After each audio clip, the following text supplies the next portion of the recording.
నేను ఎన్నో చెత్త బ్యానర్లు చూసినా కానీ ఎలాంటి బ్యానర్ అసలుకే చూడలేదు. ఏంటంటే మార్నింగ్ 10:80కి ట్రయల్ వస్తుంది అని చెప్పి 3 రోజుల క్రితమే అనౌన్స్ చేశారు. ఇంత మట్టికి ట్రైలర్ని అయితే రిలీజ్ చేయలేదు. ఇవాళ సాయంత్రం ఈవెంట్లో రిలీజ్ చేస్తామన్నారు. మరి ఈవెంట్ ఏ టైం స్టార్ట్ అయింది, ఈవెంట్ అయిపోయాక మీరు ట్రైలర్ రిలీజ్ చేస్తారా, ఈవెంట్ మధ్యలో రిలీజ్ చేస్తారా అనేటటువంటి క్లారిటీ లేదు. అయినప్పటికీ ఆ ట్రైలర్ చూద్దామని, ఆ పవన్ కళ్యాణ్ గారిని చూద్దామని చెప్పి చాలా మంది వర్షంలో తడుచుకుంటూ కూడా అక్కడ ఎదురు చూస్తూ ఉన్నారు. ఆ వర్షంలో తడిసారులే కానీ పవన్ కళ్యాణ్ గారిని చూద్దామంటే చుట్టూ జనమే.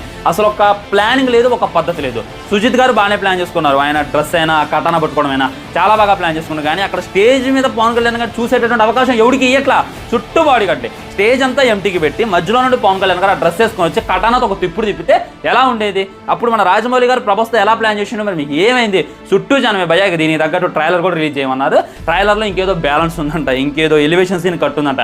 దానివల్ల ఇలా ట్రైలర్ రాదు అని చెప్పి మూవీ టీం చెప్తుంటే పవన్ కళ్యాణ్ గారు వర్షంలో వచ్చారు.